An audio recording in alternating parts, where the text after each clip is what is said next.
Oui, bienvenue à Parole autochtone. Ici, c'est Mélissa Mollin-Dupuis. Cette semaine, encore une fois, loin des studios, mais proche des médias sociaux où je me suis inspirée pour ma chronique cette semaine. Et ce qui m'a inspirée, c'est les masques faciaux qu'on utilise pour se protéger contre le COVID-19 et pour d'autres maladies, bien sûr. Mais c'est surtout la forme d'adaptation ou d'adoption culturelle qui est utilisée pour transformer ces masques-là et les adapter à notre culture en tant que Première Nation. Pourquoi je dis ça? C'est que j'en ai vu énormément, soit fait en cuir d'orignal fumé avec du touffetage fait de poils d'orignal. J'en ai vu aussi en panier de frêne avec du foin d'odeur.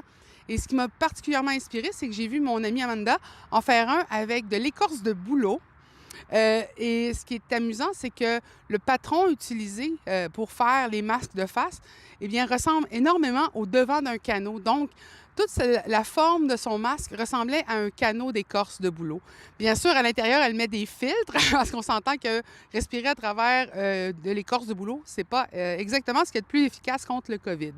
Cependant, ça m'a fait penser beaucoup à comment, à travers les siècles depuis le début de la colonisation, les Premières Nations ont adapté ou adopté certains matériaux qui étaient venus de l'Europe pour en faire des objets traditionnels ou, comment je pourrais dire, des objets culturels autochtones. J'ai amené deux exemples. J'ai un hochet et j'ai des cônes de jingle dress. Le hochet, il est inspiré des hochets de courge qui étaient utilisés lors des médecines.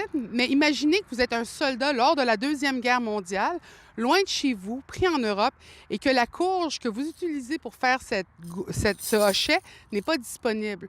Donc, on utilisait les rations de l'armée, c'est-à-dire les salières et les balles de fusil pour pouvoir en faire des hochets dont on pouvait se servir pour faire de la musique et bien sûr pouvoir demander le support de nos ancêtres. Il y avait énormément d'utilité spirituelle et je pense extrêmement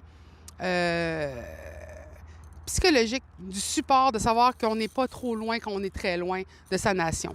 Et les petites cloches, elles, par exemple, étaient faites avec le dessus des couvercles des petites cannes de tabac.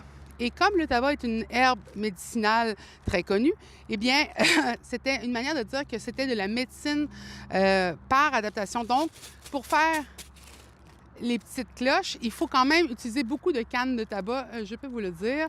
Alors, vous pouvez voir comment c'était une manière d'adopter et d'adapter des matériaux qui n'étaient pas traditionnellement les nôtres.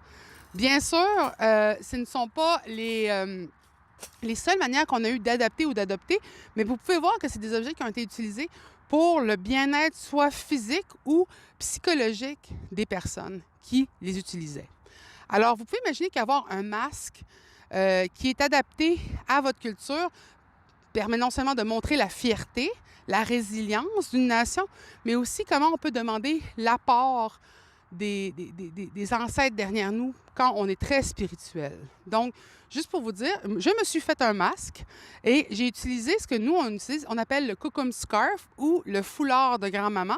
C'est un foulard qui n'est pas du tout des Premières Nations, inspiré beaucoup des foulards qu'on pouvait voir en Roumanie ou en Russie. Et je m'en suis fait un masque pour justement pouvoir avoir cette fierté. Cependant, si je peux finir avec une note, quand vous fabriquez vous-même vos masques, bien sûr, utilisez 3 épaisseurs de tissu, c'est ce qui est recommandé pour vraiment bloquer les microbes qui rentrent et qui sortent. Mais aussi, pensez bien où vous allez mettre le motif de votre masque parce que vous pourriez bien vous retrouver à avoir des choses qui apparaissent, telles que 2 grosses narines roses. Alors, n'hésitez pas.